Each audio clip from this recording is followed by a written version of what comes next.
Morena, good morning from Aotearoa, New Zealand, everyone. And so glad that you could join us today on the lead up to one of the most extraordinary portals of our time.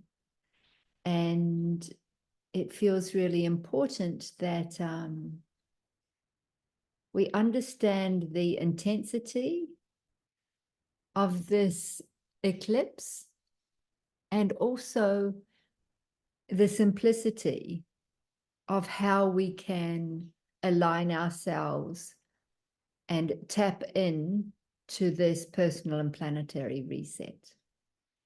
So let us begin by going through the alignment practice together, knowing that when we do this, we're aligning with our own soul, connecting with the planet, and coming into the center of our own universe. So as we collect parts of our consciousness that are scattered through time, space, and dimension, we have somewhere to bring them back to.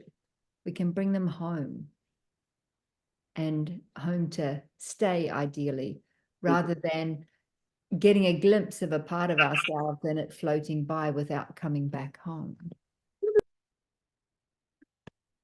So for those of you who it's maybe at the end of the day, beginning of the day, wherever you are, if you're feeling a little out of sorts and not quite in your body, I really invite you to stand up and sound, breathe, and move through this process. So when you are ready, aligning physical body, mental body, and emotional bodies. If you're one to bypass emotions, bring your emotional body home with understanding that it is through the emotional bodies we have access to the elemental forces of creation. Our emotional bodies are valuable. And for sensitives who have felt too much and learned how to be apart from that, above the emotional body, separate to the emotional body, know that you have the strength within you to manage your emotions now and to really access the power of the emotions, without which we will never gain our full power from this embodiment. So aligning physical, mental, emotional bodies with soul, higher self, however you refer to the two as one, and oversoul.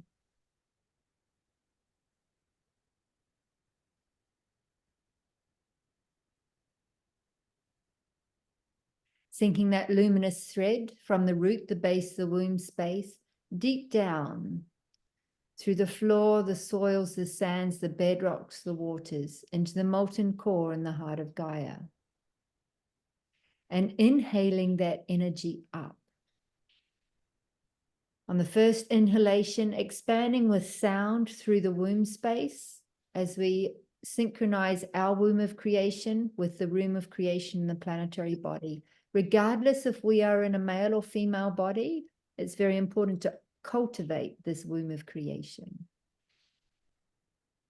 On the next inhalation, up through the feet, the legs, the hips, the pelvic bowl, through the womb space, into the belly, into the Cusco, and expanding with sound in the belly.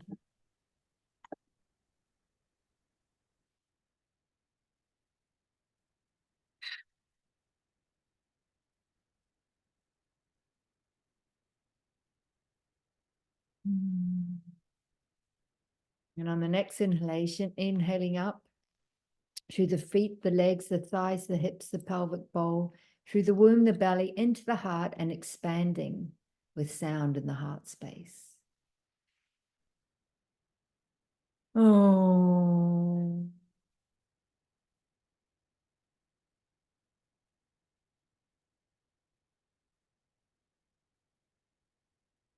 activating the Earth Star, 1 foot, 1/2 meter beneath the feet, and connecting with the divergent meridians of the planetary body.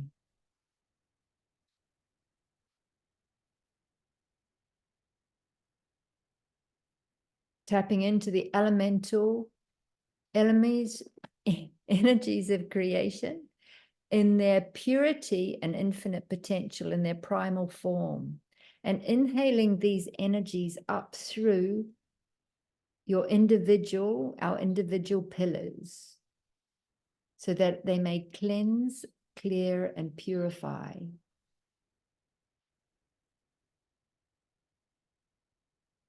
Regenerate, rejuvenate, and recalibrate. All the way up to our soul star, 1 foot, 1/2 meter above the head.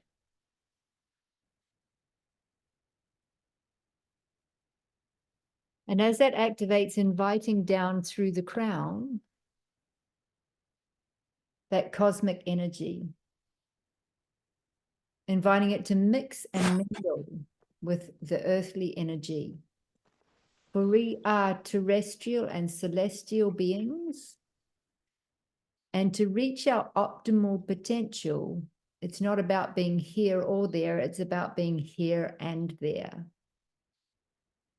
The more we expand into our galactic selves, the more deeply we have to integrate into our physical, animal, human bodies.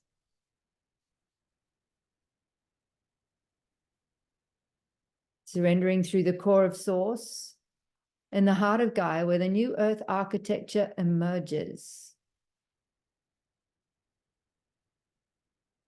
You may wish to visualize the planetary body in the pelvic bowl and allow yourself to soften and surrender into that support. Know that we are held in this space, that we are supported in this space, that we are loved unconditionally in this space. And that anyone we meet, personally or professionally, is also supported in this space when we can maintain this degree of connection and surrender on our parasympathetic nervous systems.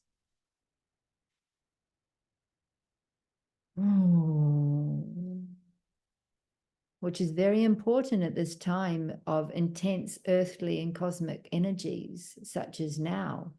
How can we maintain our deep connection and relaxation into the physical body from the parasympathetic nervous system?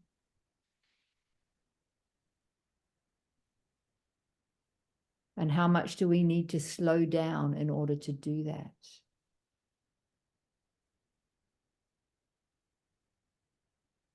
Surrendering through the core of Source in our own heart spaces.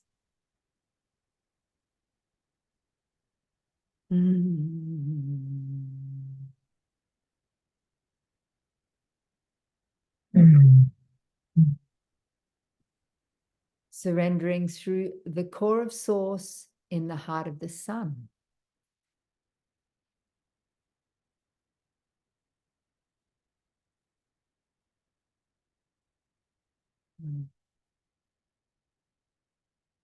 And the core of Source in the heart of the moon. Bringing them within our own heart space.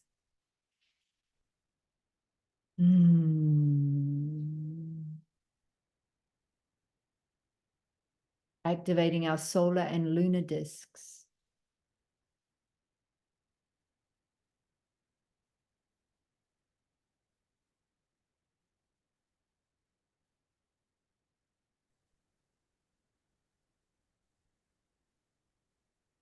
And during this solar and planetary alignment, may we also align with the galactic center.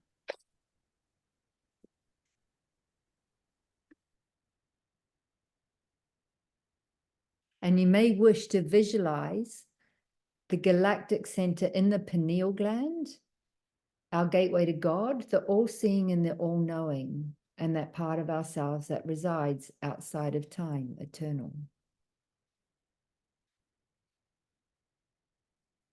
For it is from the not knowing we are able to access the all-knowing.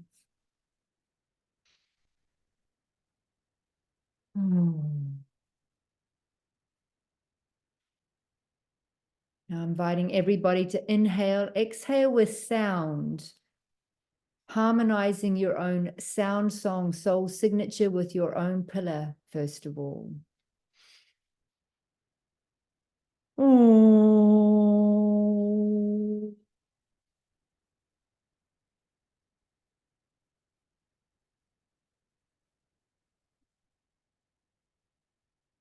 On the next inhalation, exhaling with sound as you harmonize with the point you are on the planetary body.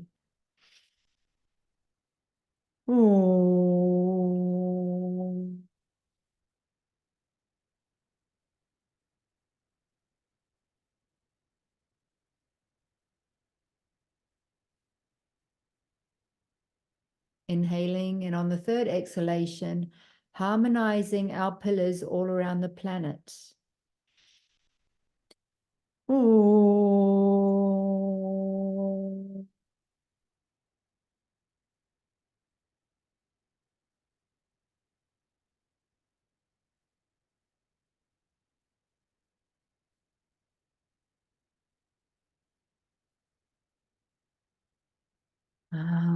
With awareness that all of the codes that we share today consciously are only a small part of what gets shared when we harmonize our fields around the planetary body and through the planetary body. For everyone brings their own unique signature and gifts to this circle. So it is a time of code sharing.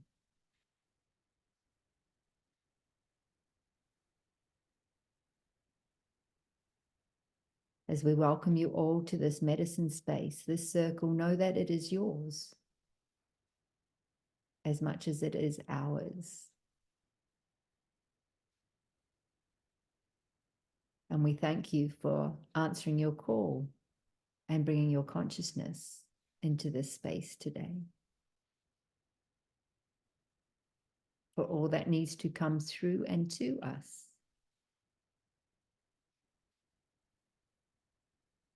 And let me hand you over to Casey to continue.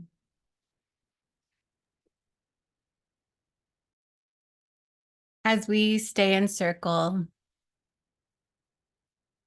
we unite our hearts together in this space, anchoring our pillars of light into one pillar together in unity,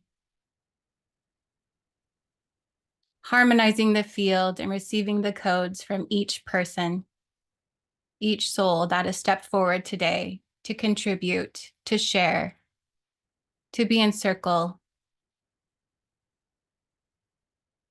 We now recognize and honor the beings of the unseen realms to step forward in our circle with us today. The elements of the four directions.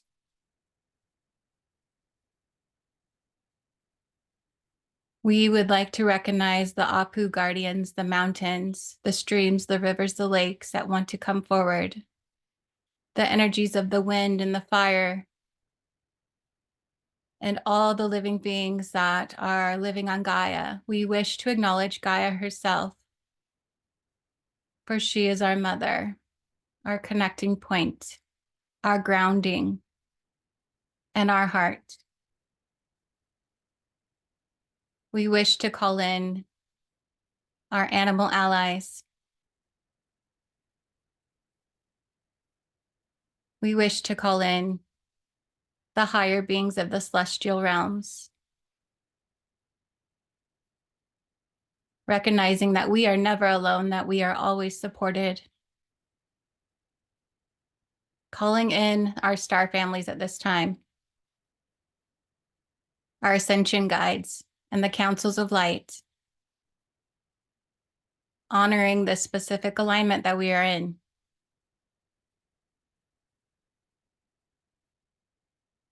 The galactic convergence, as they wish to call it. much like the harmonic convergence that took place in the 1980s. We are at a important crossing point for the next leveling up of humanity, for the consciousness to step forward into its galactic self. We welcome you, family, as you begin to start your journey into the higher realms. Recognizing that you are never alone as the earth and the sun move into the placement of the cetaceans, the constellation of Cetus. Know that your trust fall is into the arms of your whale being families. They hold your consciousness keys and reminders of your origin points.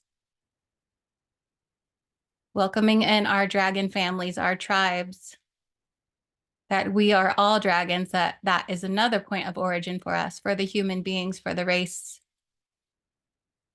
That we all started as a primordial form, and we are coming back to that space, that energy that holds our heart expansions on all levels. It is through the heart space that we expand. And stepping back into the alignment of the cosmic space, we are encouraged to sync up our toroidal fields with the planetary field of Gaia herself, allowing balance and stability at this time. And once anchored, we can then align our toroidal fields with that of the sun and the great central sun through our sun as a bridge. Syncing up with the toroidal field of the great central sun, receiving those codes on all levels, and remembering that we are solar beings.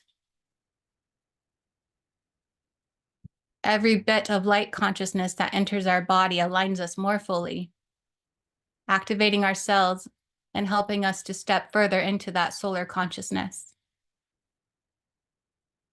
Once our toroidal field is in sync with the sun and the great central sun, we can then align our fields with the toroidal field of the moon, that lunar energy.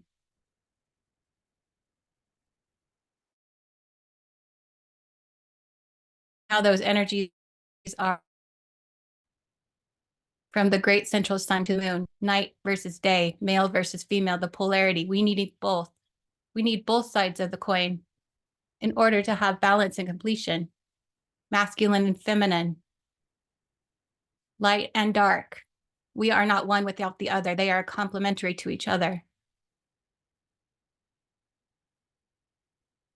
And now anchoring into the galactic center. She has the ultimate balance point for us.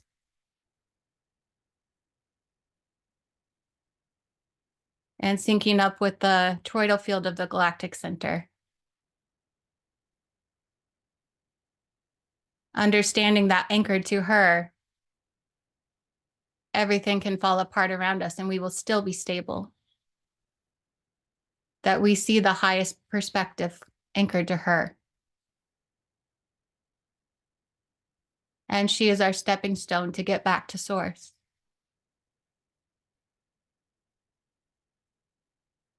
With all of these energies swirling around us, we are able to tap into source at all times. We're anchored to source always.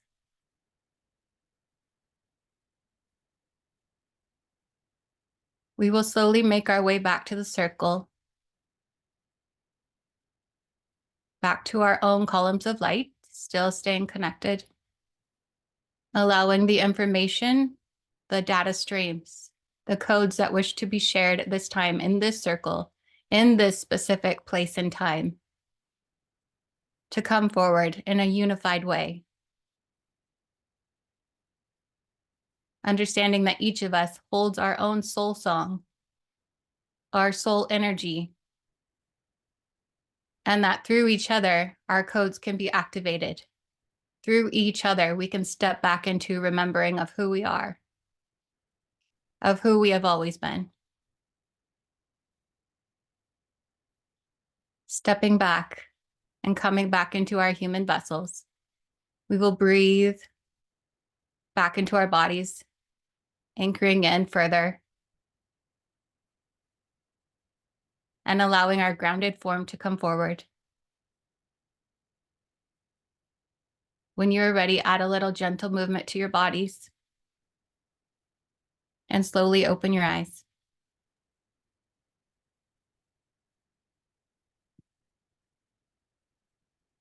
Thank you, Casey.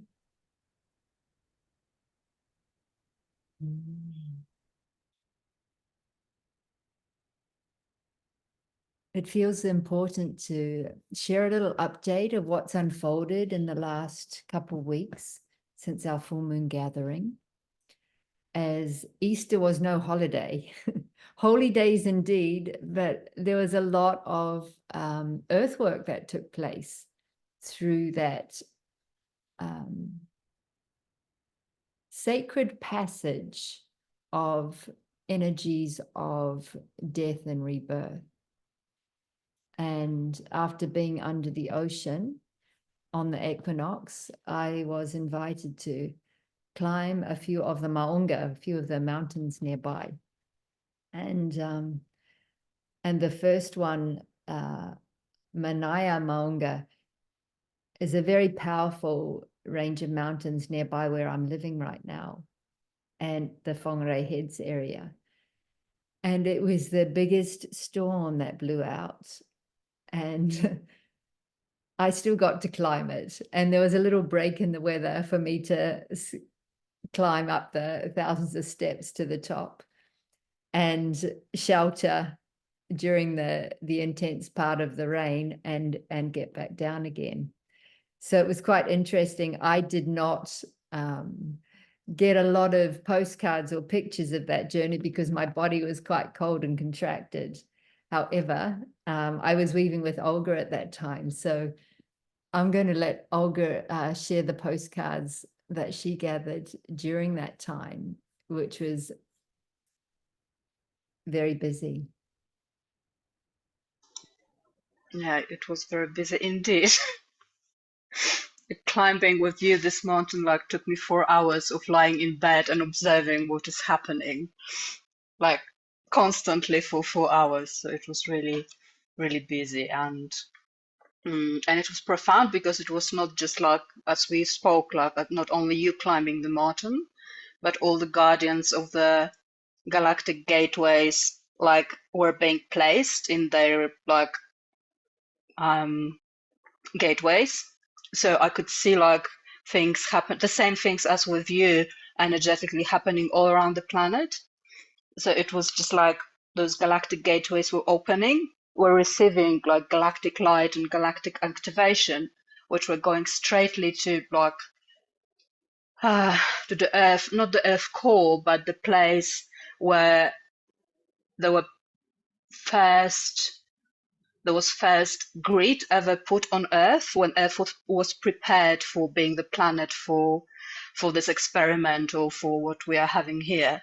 So the first ever, and all those galactic gateways were placed above the dragon nodes. It's called like dragon nodes when those dragon nodes were activated. What happened is like this first grid or network of ley lines or dragon lines were activated like all around the planet. Really beautiful, like visually beautiful geometrical structure, but also like a very powerful, like the primal first ever grid on the planet, which was placed here to create circumstances for what we've been experiencing for the last, I don't know, a few eons probably. So it was very, very powerful, and it was very like collective work. It was really like there was many, many peoples involved. So it was one part of it. The thing I think I didn't tell you, because I also seen that like what you did, like you opened kind of like the portal along the whole New Zealand, which allowed like the original blueprint for this land to be awakened for New Zealand. So like we haven't spoke about it, but it was part of it. I need to check because it was a lot. and then But this, I think, this was with the first mountain you were entering. It was awakening this like dragon grid, the first ever grid on the planet. And what I've been shown also is that, like we spoke about it on the previous gathering, that this kind of immune system of the Earth was awakened, which was also connected with this level of the first, like, creating circumstances for living on the planet. And because this immune system was awakened and was back online, this old grid could be reawakened because it was safe. So it was the first mountain you were climbing. You are muted. Leanne, you are muted if you're saying something. Thank you, Olga. That's lovely. And it's really interesting that you mentioned that it opened the frequency all the way through Aotearoa, New Zealand, because the land masses in New Zealand are very different. The frequency and vibration of the South Island and the frequency and vibration of the North Island are very, very different lands. And there's also an interesting way that the plates subduct where they meet in Cook Strait between the two islands, and they're twisted. You've actually got one plate going under, one plate going over on one side, and on the other side there's another plate going over and another plate going under. So they're actually twisted rather than just an under and over point. So there's a lot that goes on in that Cook Strait area, and interesting, a lot of our cetacean nation, a lot of whales get stranded out there on the spit at the top of the North Island. And also interesting that where I went diving was in very, very old eroded volcanic land that connects through to the Coromandel Peninsula in New Zealand, which is separate than the land of the North Island where I'm on, which is adjacent to it. And after that work underwater and very much with the inner Earth gateways, we knew that we were going straight into the work with the galactic gateways afterwards, which is what's been unfolding. And that's where Easter wasn't a holiday, it was holy days, and a lot of preparation to bringing in reinstating the correct guardians at those stations for these galactic gateways to come back online. And that was Good Friday. And then on Sunday, I had to go and climb another mountain nearby, Mount Aubrey, which was very close to the point in the Whangarei Heads where the harbour is very narrow before it comes into the bowl area. It's kind of the cervix of the whole harbour. And that's where I spent my mountain climb with Olga. And we got to do that one in person because the weather's rather lovely, so I could catch a suntan up the top of the mountain while we were weaving together from Peru. And I'll hand that one back to Olga for the movies. For the movies. So this one was very powerful as well, and still, like, I really feel like we are dealing right now with like repairing the first ever grid and like all those architectures and parts of it, because what we've been doing on that day, we've been working with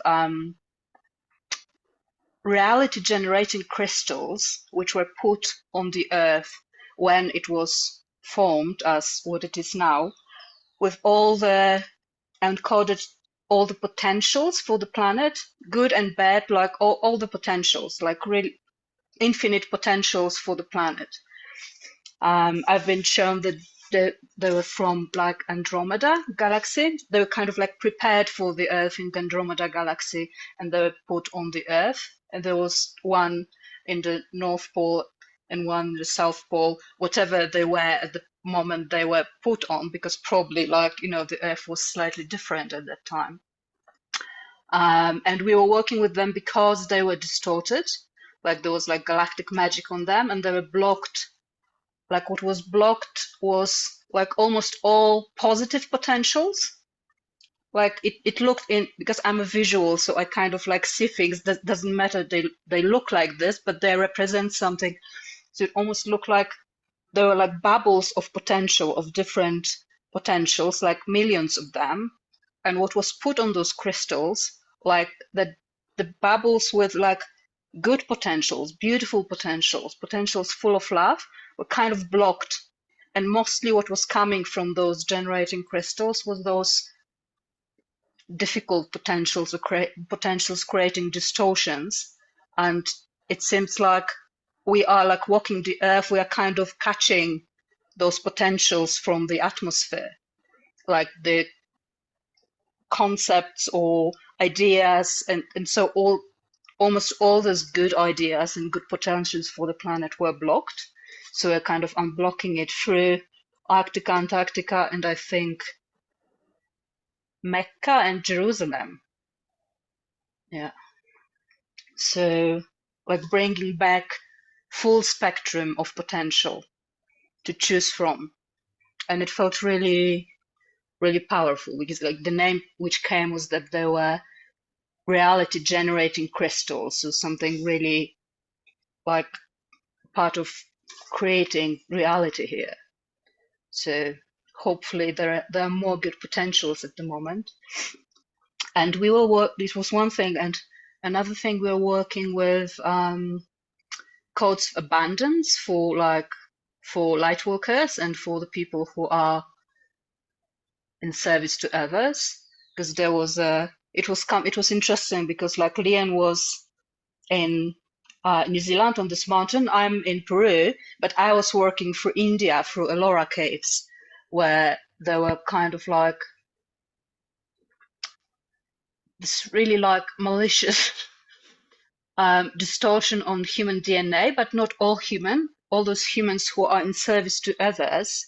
And it was made in a way that the more you are in service to others, the more poverty you can experience. It's not like probably for everyone, but it was kind of like put on the genetic code of humans.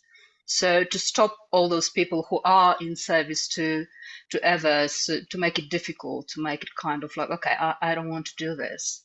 So we're kind of fixing this as well. So this is what I remember, but I'm sure it was way more. Thank you, Olga. And a really interesting piece about the abundance and poverty consciousness for those in service to others at this time of embodiment and evolution on the planet, which includes almost everyone who is here on this gathering. Everyone is in service in some way or form to others. And it's really important to value yourselves and your service. And I've noticed I have had to do a lot of work around abundance in the last few years.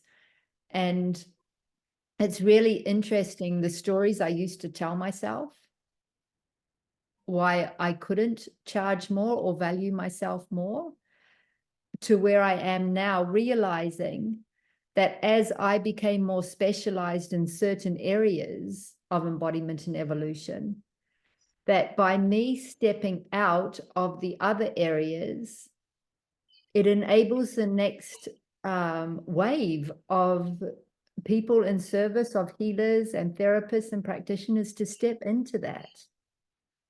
An example is, I'm not here now to support people to first learn how to connect with their emotions and process emotions in the body. Is not my role anymore. So I'm actually doing a service by stepping out of that and saying, for people who are still learning that, I can recommend and send you to people I know. Please go and work with them first. You know, there's no point coming to me to do that work, because you won't get the full value of what I can support you in. And it'll cost you a whole lot more. So rather support my sisters and brothers who are in the field and working at that with those specific modalities. So it's really important to remember that we're here to do ourselves out of a job. So long as we continue our embodiment and evolution and continue to evolve, all those we're working with will evolve with us, and it makes space for others to step into their their service to the next level. So thank you for bringing that little abundance piece in, Olga. And it feels important. Yeah, it was, I just want to add that it was really big, like saying, like, because what I could see that it's being shifted, it's being healed, and the kind of future, potential future I've seen with all those people who are in service to others, like when they are being supported and they are being abundant and really free to give what they came here to give, it was really amazing how it shifted the whole reality, because we all have amazing, amazing gifts for shifting this world and to building the new one. So when like all of those people are really like abundant and supported and free to do whatever they came here to do, it's really making a shift. It's really making a change. So this future I've seen was really amazing. So yeah, and just another piece that comes out of this is what we're exploring now through the Mastery of Multidimensionality group in order to birth quantum evolution, is the structure of business in our new earth is no longer in the shape of a pyramid, of a hierarchy of top earns enormously and bottom is the slave species that supports the top. Not at all. The business structures of the new earth also operate on a golden toroidal field, so that everybody's golden toroidal field can interact with the greater toroidal field, and there's a constant flow of energy through and with source as center. And it's absolutely extraordinary, the potential of that, which is also how this circle of Guardians of Gaia is designed. And I'm building Earthwalk project and in preparation to move into as part of a satellite of the quantum evolution bubble. But all of the new business structures operate on a toroidal field, which is natural and organic, the way we are designed and the way our planet is designed. And all new business structures have a planetary component and an environmental component, where they are giving back and supporting humanity and our planet all the way through. So thank you. And there were lots of pieces that came through. Thank you, Olga, for your movies and postcards and the few subtitles. And it feels also important to mention that when we're working with the crystal in the Arctic and the crystal in Antarctica and unraveling the nonsense in Mecca and Jerusalem, it was, this had something to do, a lot to do with the axis mundi, the axis of our planet. And our own physical alignment, our alignment with the planetary body and our alignment with the galactic center. Oh, done speaking. And I would like to pass you over to Casey. Perhaps she has some more to expand on that situation. I'm curious, Leanne, if there are crystals along every node point of the axis mundi that you guys were working at, or if there's just the collection up at the top and the bottom.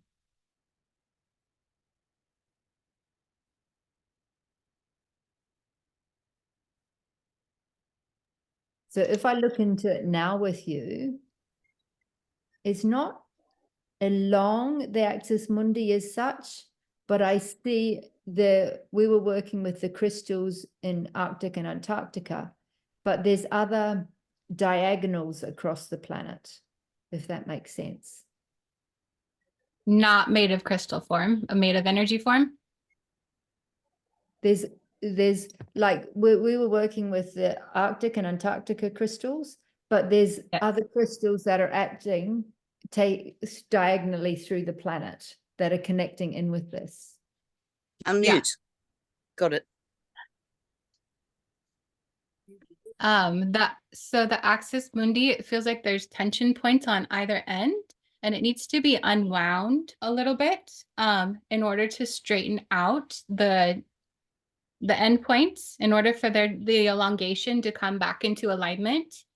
And then it's also tying into the galactic center, where the other original galactic axis point is. she's being pulled in an interesting way because of our misalignment. So there's something connected about unwinding Gaia to be connected to the galactic center. Thank you. Yeah, I can see it now. It's almost like it's not just our planet that was distorted. There's something else. It's not sitting in another galaxy. It's sitting in the universal system, which is, it's almost like it's holding it out. Because if it was left, it would naturally restore to its correct alignment. It's like if we take our hands off nature, nature will restore itself. And the same going with this, with the axis mundi of the planet. So yeah, we're being asked now to address this. So let's just do that together. Make sure you're in your center rather than in your head, everyone. So that you can center through your own pillar, harmonizing our field.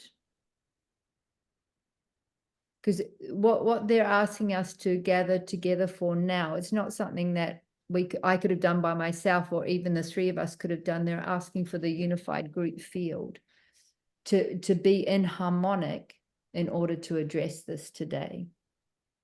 So as we come into harmonic,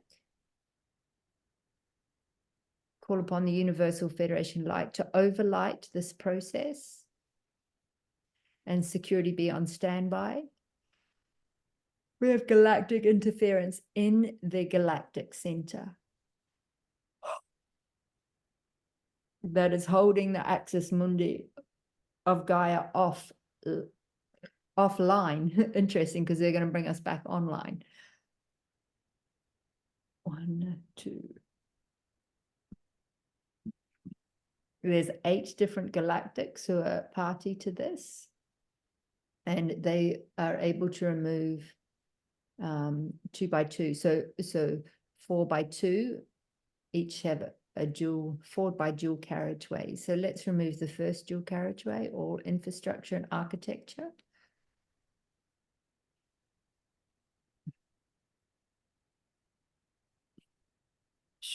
Guardians and gatekeepers, mission complete, contract delete, return to source of origin, handing over these first 2 galactics to security, Universal Federation like procedures and protocols, eviction, evacuation. The next dual carriageway of galactics 3 and 4.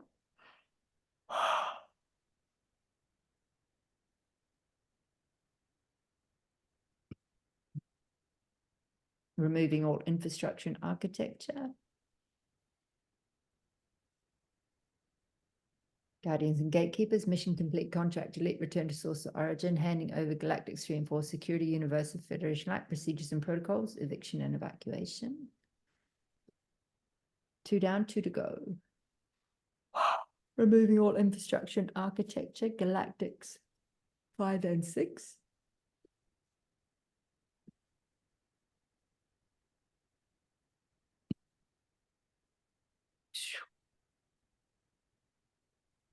All infrastructure and architecture, gatekeepers and guardians, mission complete, contract delete, return to source of origin, handing over galactics 5 and 6, security, Universal Federation like procedures and protocols, eviction, evacuation.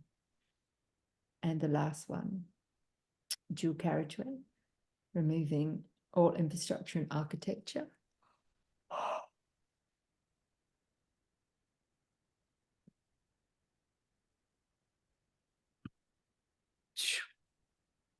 Guardians and gatekeepers, mission complete, contract delete, return to source of origin, handing over to security, Universal Federation like procedures and protocols, eviction and evacuation. It is done, and so it is. That process is complete. Thank you, everybody. Do those horizontal crystals now in Gaia need to come into the center points? Do they need to line up? Or are they okay to be horizontal?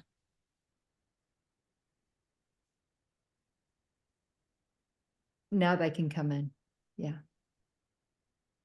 So really, as we're weaving together in a circle for this and a harmonic for this, as we invite those crystals into the center of the Gaia to resume their point of origin, invite your own system into center, into your own axis mundi.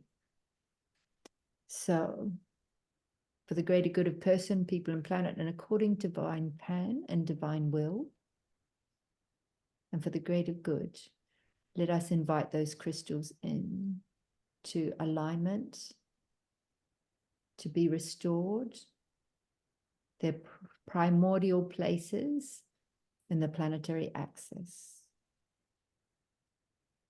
As we take this opportunity to align our own crystalline field into its primordial axis.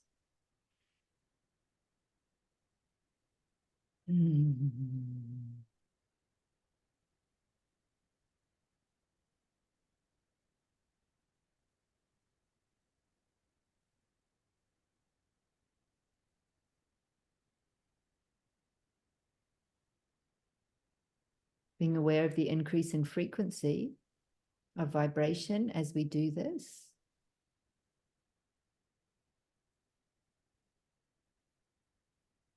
And know that in this moment of what we're experiencing, and with the amplification of cosmic radiation and earthly energies during this eclipse portal, it's really important to slow down, live life at the speed of love, the pace of grace, and make space for this energy. Do your best to ground it through the body and into the planetary body. If we're not aware of this, often we will overdo and be blowing out all the energy rather than bringing it in to combust in our system and make space in the body for actually more of us to land and integrate, more of our soul to land and integrate, our solar cells and our monadic and galactic cells in there.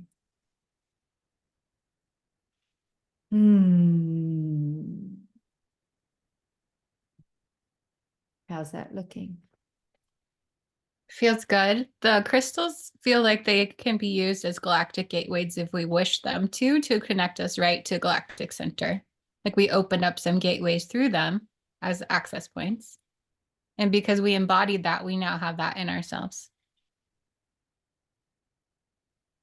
It's beautiful as you say that. What I'm seeing is actually our Buddhi bodies, our Buddhic bodies, our rainbow light bodies coming online with the full spectrum of the rainbow. Yeah.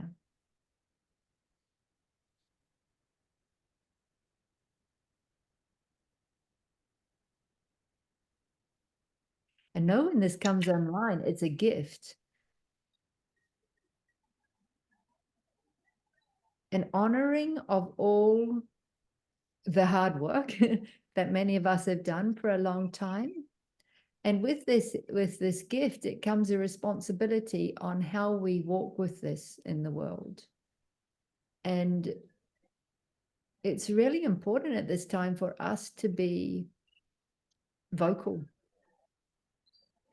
And I don't mean by shouting from mountaintops. I mean by standing up for truth and anchoring through the heart and communicating our truth through the frequency of love. For it is truth through the frequency of love that people are more easily able to digest. It's truth through the frequency of love that people can actually hear. And even if it doesn't make conscious sense to them, it does seep through the cloud cover into the core of the individual, into the soul, and brings the soul back into harmony with the body, with each other in our environment.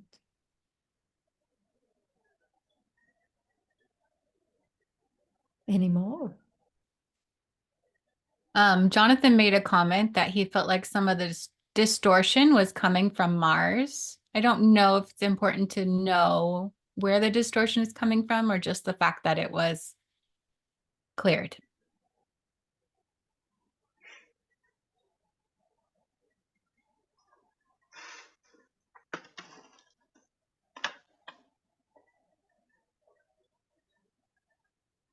And what I felt what happened through this process, it was also that what was restored was like the original multidimensional architecture of Tree of Life, like for the planet and for individuals, like with all the right things in the right places.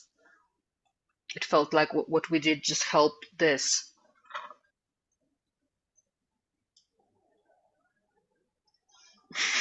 It certainly feels a whole lot better in my body now. And the bit of my axis, quite literally my axis, that's been out for a very long time since shortly after I received the transmissions for Earthwalk, this part went out in my system. And it's really interesting that it's having a direct effect on my physical structure as we're walking through this. Wow. And no, they're asking about the story. No, to me, the stories are not important unless we have lessons to learn from them. Rather, we let them go and focus on the stories. We're here to create the new mythology for our new Earth. And that's what's really important, you know, in the wee hours of tomorrow morning for us in New Zealand, which will vary on everyone's timeline, on when the actual eclipse in its totality takes place, know that it drastically affects the electromagnetic fields of the planetary body and of our personal bodies. And this is why eclipses are these pressure cookers and resets. That's what's literally happened. So we've got an opportunity. There's a glitch in the matrix.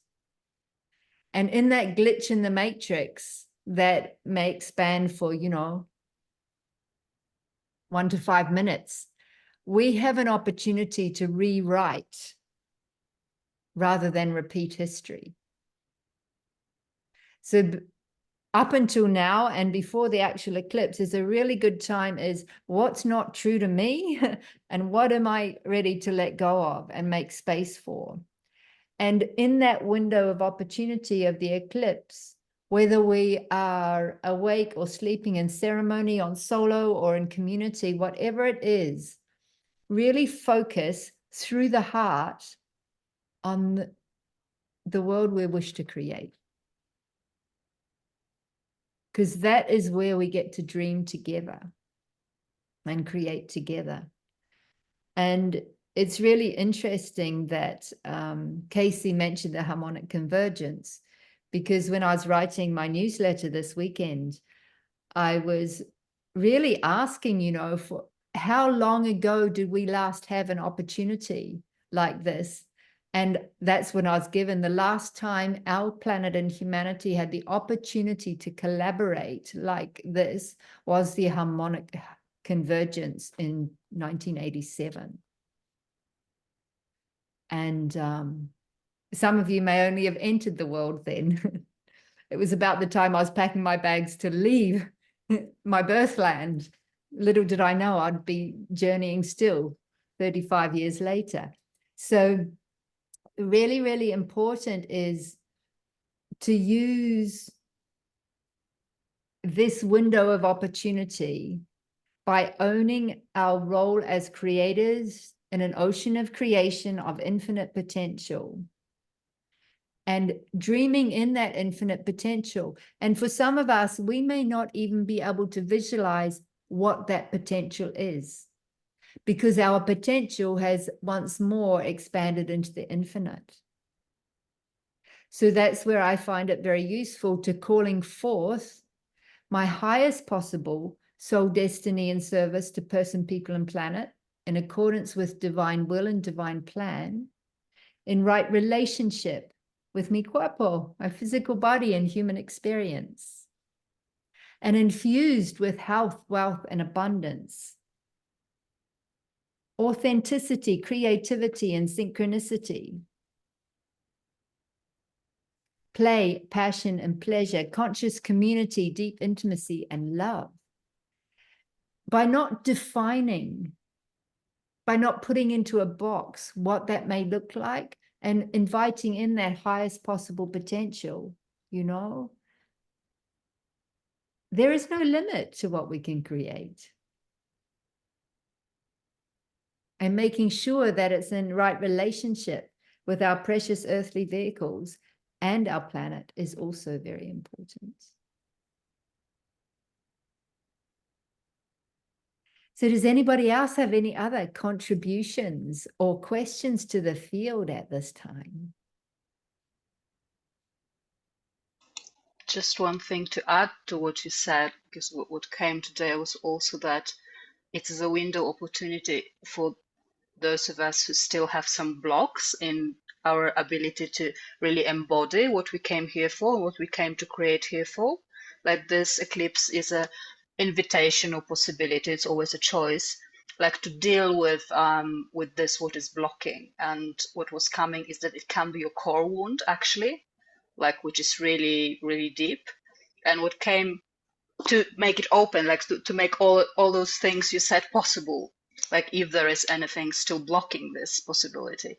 And what came also that there is like this possibility for, I don't understand like how it can happen, but that it's this possibility for the planet to release like the core wound of the planet, of those all civilization collapsing and like all those attempts to like create this reality and like use all those possibilities.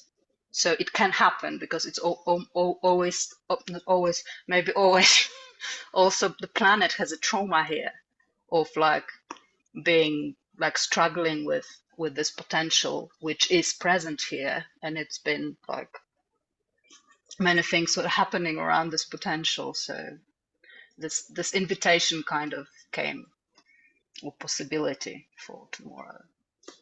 So everything you so beautifully like expressed would be possible.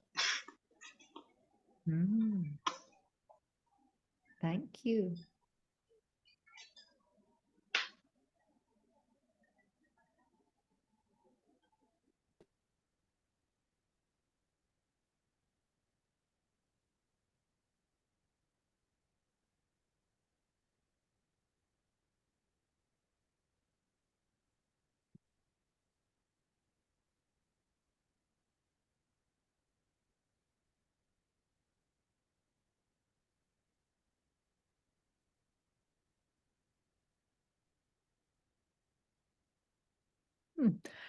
As I'm feeling in, we're being invited into a journey. I'm not quite sure where it's to yet, but there's almost 2 journeys here.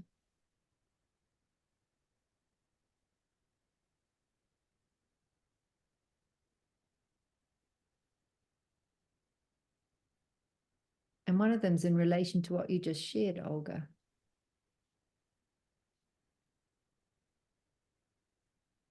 It feels like the core wound that you're referring to is the separation from creation. Oh, I just got a yes for that. So we're being asked to journey with this topic, the separation from creation, for individually and collectively.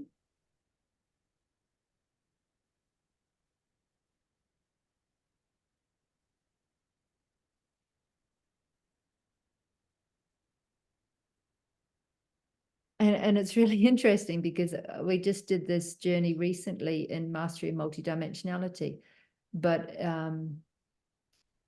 it's the birth story that wants to be revisited here. So we're going to go on a journey into the birth story, because unless our birth story is coherent, we don't land fully into our bodies.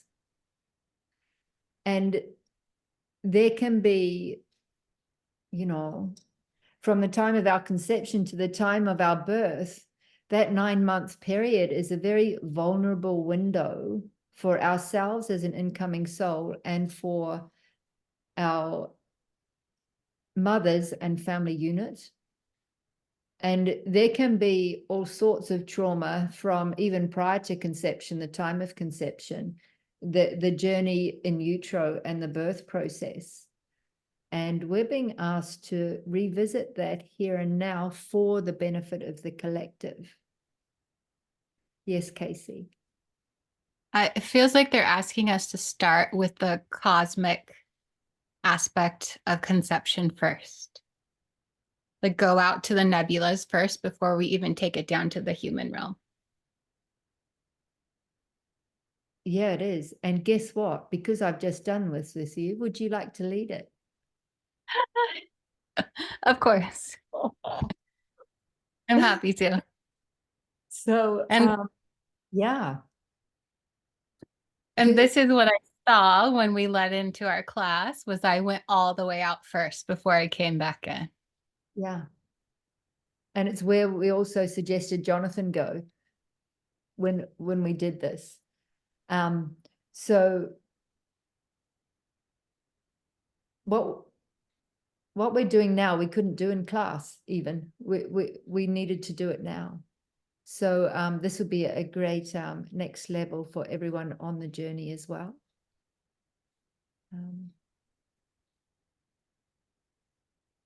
And it feels Can I share something, Leanne? When you told me to go, I ended up in a bird star. It was a nebula. It was like a gas, it was a gas clouds, and I saw the twirl coming in, and I saw the bird of a star. When we did the exercise the other day. Just putting this out there, you know, because she talked about nebula and stuff, and I think it's all connected. Yeah, it is. And it's interesting because I got there'd be 2 journeys, but what we're going to do is we're going to weave it together. It feels like.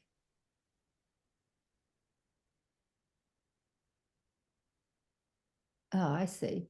So maybe Casey, if you do the beginning, and if you're leading the beginning to conception time, and then I think I'm leading the conception to birth time, is what I'm getting. How does that feel? Yes, of course. Yeah. Okay. Am I starting at the conception of like everything? Like source? Yeah. Am I starting with source? Okay. You're starting, you know, we're rewriting the Big Bang Theory. Okay. So yeah, everybody get comfortable for this journey. You know, sometimes when we do the earthly physical part, I invite people into the fetal position even for this journey. And anything's possible. So we're rewriting a creation story for humanity and our planet in preparation for this eclipse and planetary reset. So once again, calling in the greatest good for person, people, and planet according to divine plan and divine will. And let us begin.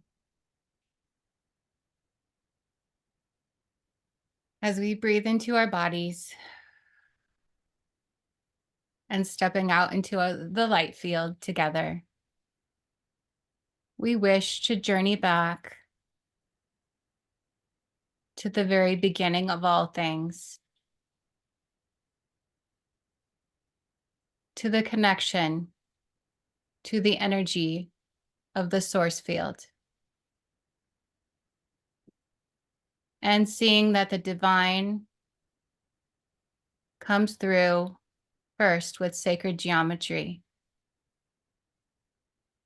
There was the forming of the atoms and the shapes, the light, and the energy. And seeing that the very first sacred geometry is coming into form. That source wished to be expressed on all levels. There is light. There is energy in waves. There is the beginning of the first axis point of all things.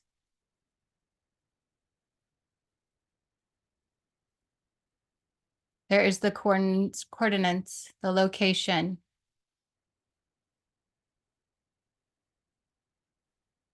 For the starting point of life on all levels. All of the elements coming together with the formation of light.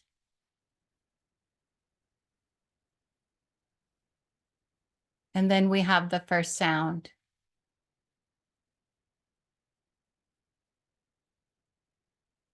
And we have sound becoming matter. And we see the formation of the tree of life, starting from that central point and expanding out, and expanding out, and expanding out.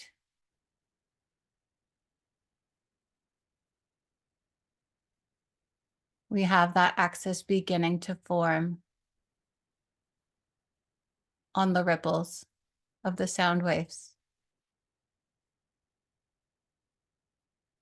And we have the elements coming together and bonding in a way that they have never bonded before. And we see creation happening. And we see planets beginning to form. We see stars combusting and forming new stars. And at once there is life. And we see the planets beginning to spin and connecting to other planets. And we see galaxies beginning to form. And we see the waves of creation continue, one upon the other, one upon the other, one upon the other. And where there is light, there must be dark. And where there is sound, there must be a lack of sound. There must be balance in all things. And then we come to our solar system. And we see our star being formed. And we see matter of our planets coming together in a unified field and being connected through their axis points in rotation and gravitational spins. And we see our planet coming together in the field where there's light and dark, wishing to be experienced on both levels.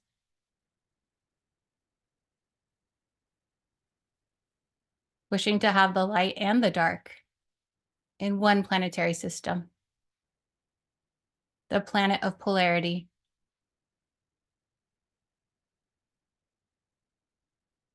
And we see life beginning to form on our planet, with the elements coming together, creating the ocean, and then creating the land masses. We see the volcanoes beginning to form. And through their life, life expands around them. They are the life creators.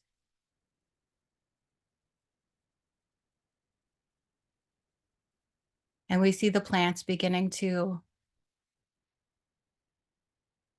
enliven everything, the colors, the richness.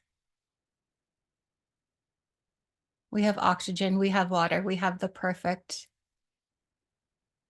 experience.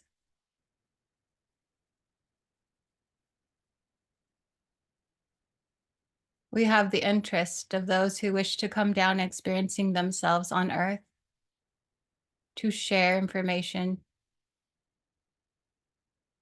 to have an experience in physicality, source wishing to experience itself in the human form.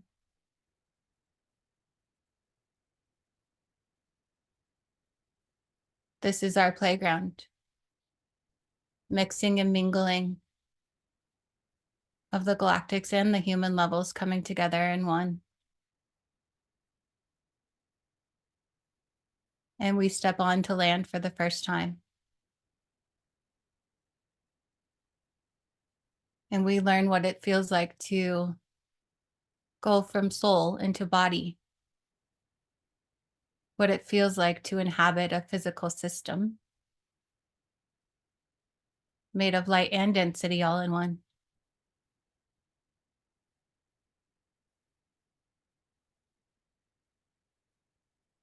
And we wish to not only have the solo experience, we wish to experience ourselves in connection to others. And so we divide, we choose male bodies or female bodies to have that polarity again in order for there to be balance.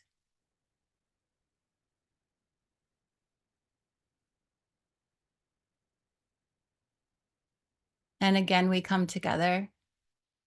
We wish to create more life, and more life is created.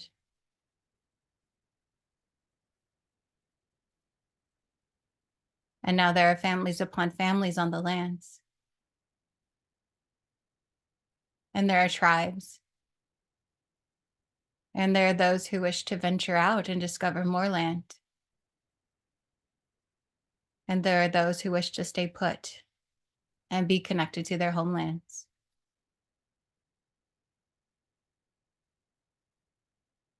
And again, there's a division among humanity. Those who go to different parts of the earth take on those attributes of the energies of the earth in those areas.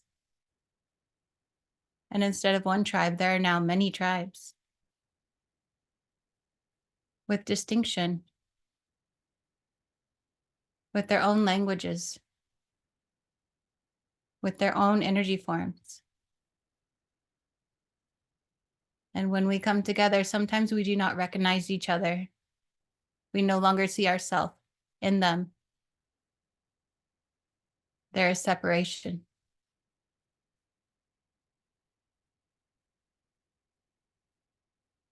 And then we experience what it's like to be no longer in harmony. We experience what it's like to have war, to seek what others have. And at this time, we lose our connection to source.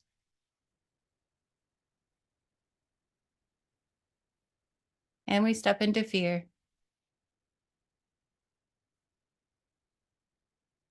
And we repeat this song and dance over and again. And we continue to embody and to come down to earth to try to come back to that source point of ourselves, to try to reconnect with our soul family and remember that we are all the same in different bodies, that we once all originated from source. And the timelines continue until this timeline, when we heard the call once more and we decided to step into that human form again. And now we explore what it's like to step into this last creation.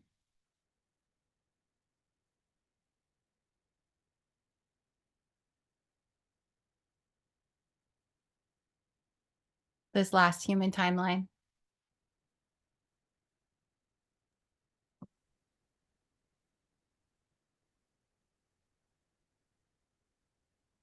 Let us remember the promise that we made to ourselves to remember who we are.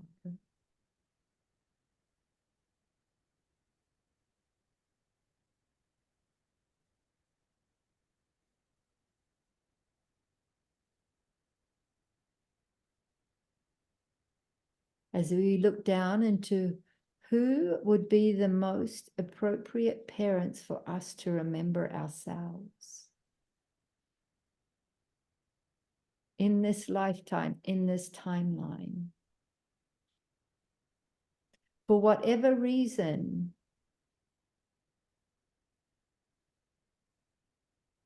Know that there is a reason that we chose these parents to incarnate at this time.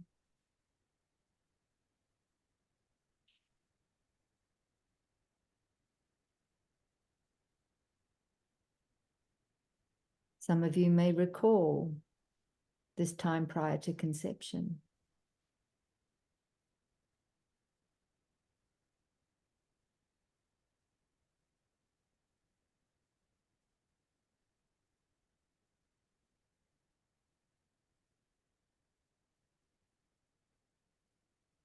Remembering that without light, there is no life.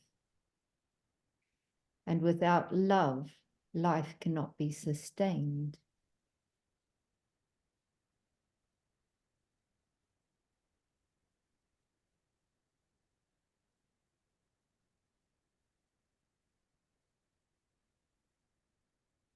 This is an opportunity to rewrite our birth story,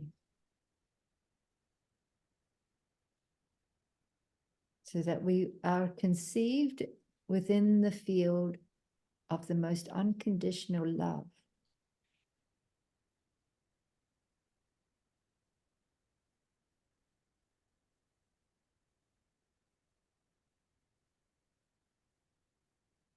With communication with our parents. So taking this moment to inform our parents, our families, our communities, those that are now, those that wish to unfold who we are and how best it will be to support us into this body, onto this earth, and through this earth walk.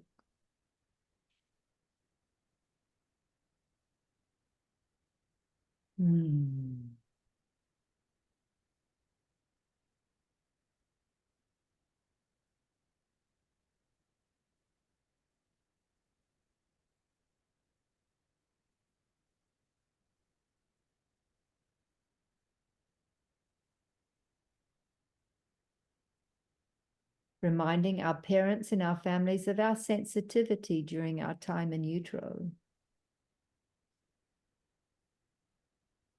That everything our family experiences, everything our mother experiences, we experience ourselves with no separation.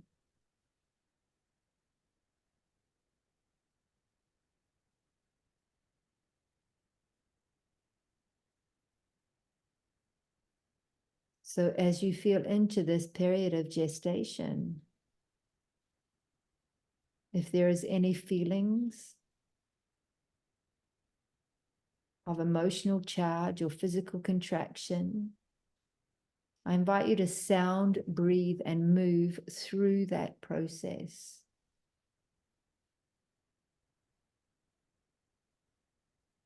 To dissolve and resolve any stories or memories that have been lingering in your physiology.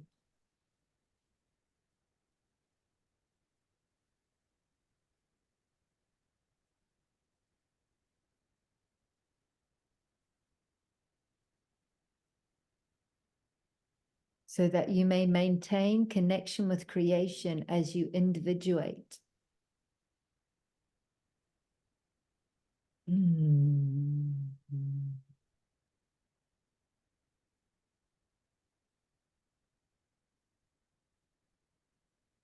Remembering the power of sound, and that your own unique soul, song, sound, and signature is the best medicine you have access to at all times. By vibrating your body with your sound, helps restore and maintain this connection with creation. Mm.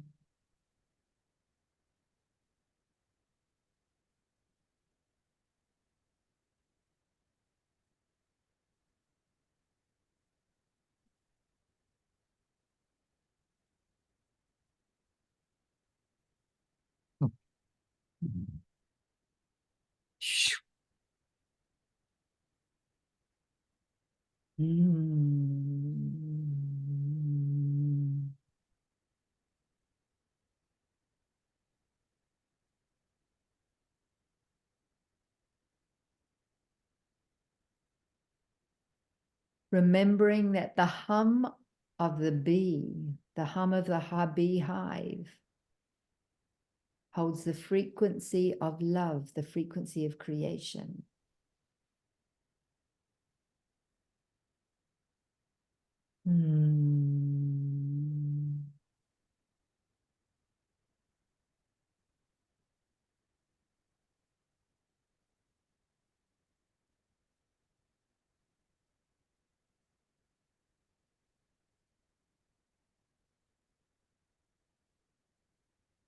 Restoring our configuration to the purity of its primordial blueprint, the still point.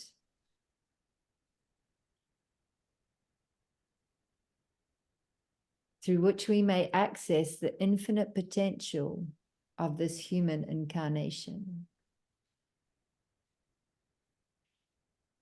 And sharing that with our mother, our biological mother, and our families.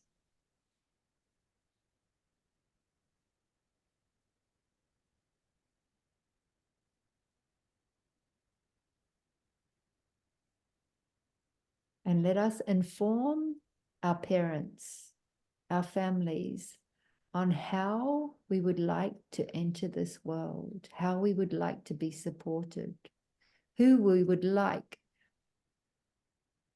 in that cozy little space to welcome us earthside.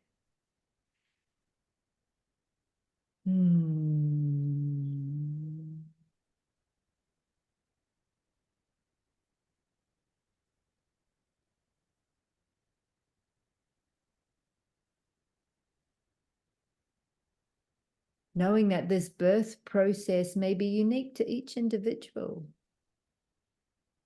depending upon who we are as a soul and what is our role on this earth at this time of evolution.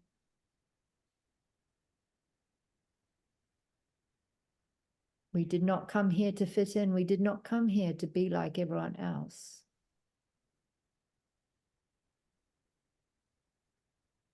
We came here to be unique, just like everyone else.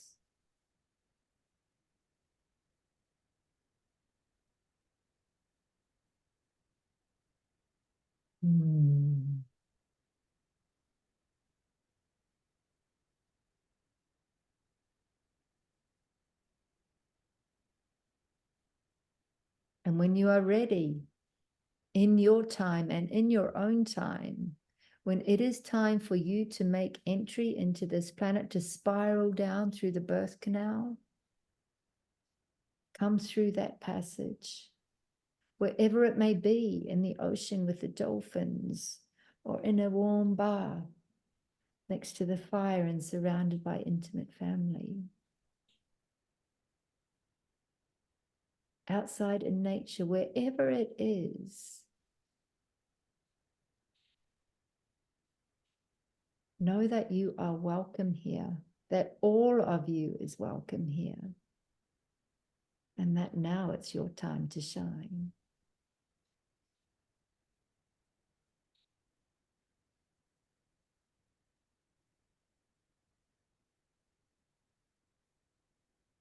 And we invite you to sync yourselves with the waves of creation.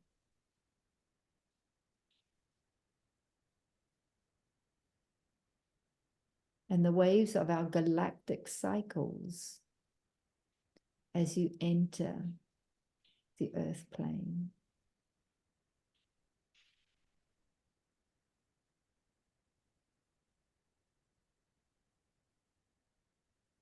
Into the arms of your Father.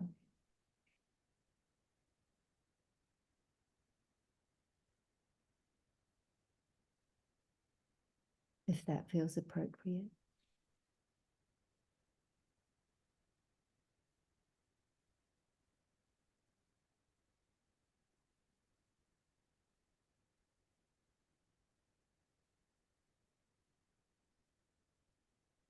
Remembering that promise we made to ourselves to remember who we are.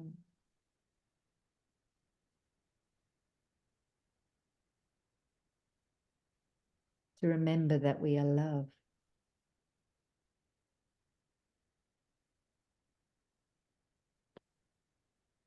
And that for us to fully arrive, to fully land into these bodies and remember that we are love is all that is necessary. Anything else is a bonus. From the space of love and connection with the web of life, we get to play consciously in this ocean of creation, in its infinite potential.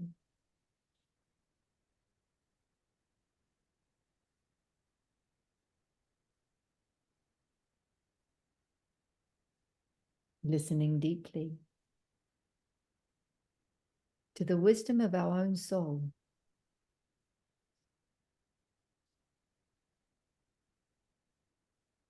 Knowing that our bodies are the barometer of our soul and that they never lie.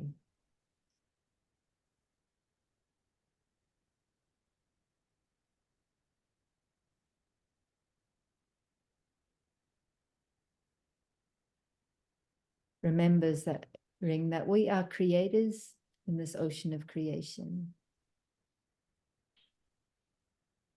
At a time of collaboration.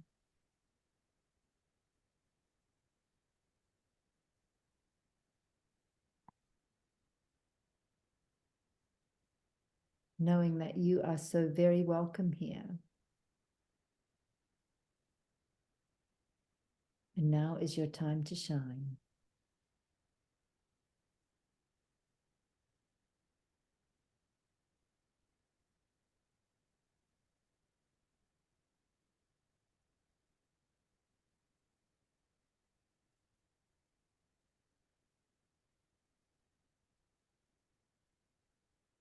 And it feels very important to just rest and integrate this journey that we've shared today.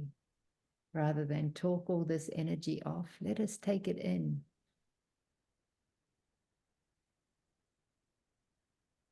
Take it inside to combust, to reinform, to reprogram, to rewrite, and release all that is not of our soul essence.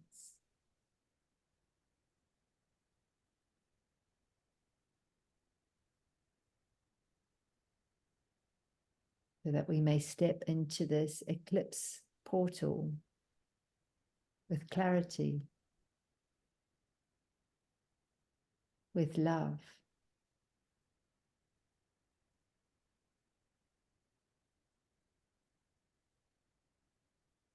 with a willingness to expand our comfort zones, to become who we truly are here to become this life.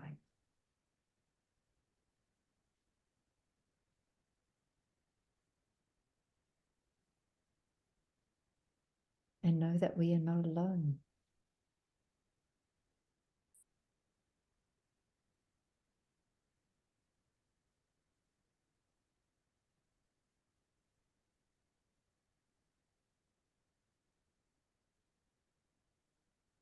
I'd like to hand you back to Casey to close our circle for today.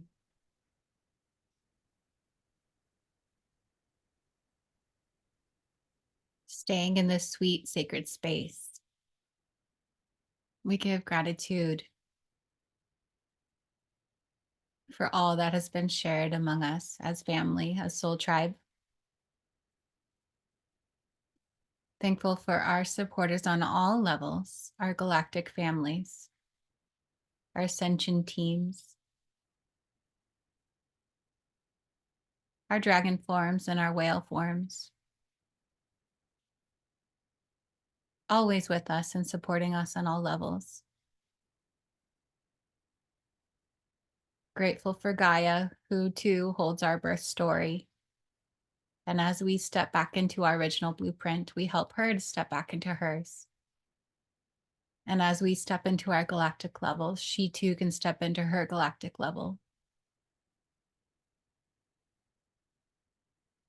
As we reach our highest ascension, she too holds that highest ascension point for us. We are not separate from her. We are always connected to her.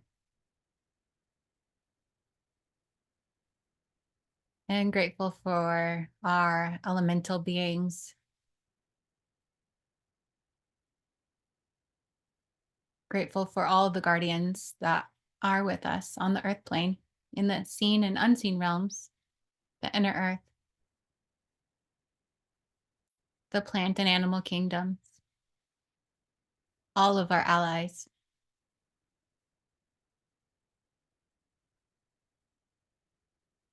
And giving thanks to our connection to Source at all times,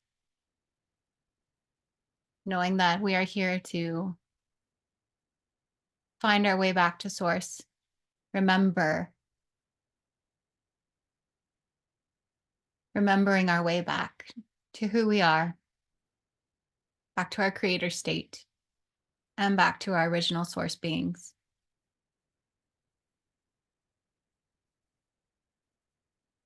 We will slowly disconnect our pillars of light from the unified field and step more fully into our own light,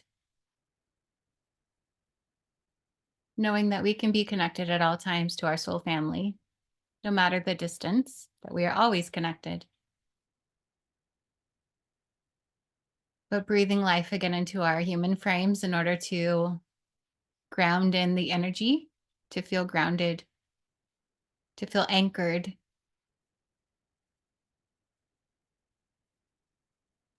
and to feel aligned that with the changes coming on all planetary and solar levels, that we are anchored at all times and open to receive all of the guidance and upgrades and levels that are here to support us.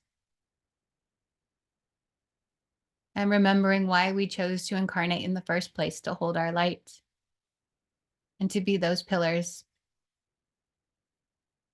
on the earth plane. Stepping back into our human selves will breathe life into our bodies, adding gentle movement. Feel your feet on the floor and the chair beneath you. And when you're ready, open your eyes and come all the way back in. Thank you, Casey. Thank you, Olga, and thank you for everyone who could show up today and join this circle, and for all those that have yet to join us. We wish that this eclipse unfolds with ease and grace, and that you may live life at the speed of love and enjoy each present moment. As I am about to enjoy making lunch for my mama who's coming to visit. So best I get myself grounded before she arrives. Much love, everyone. Thank you so much for sharing this pre-eclipse weaving with us. And we look forward to seeing you in 2 weeks' time. Kia ora and journey well.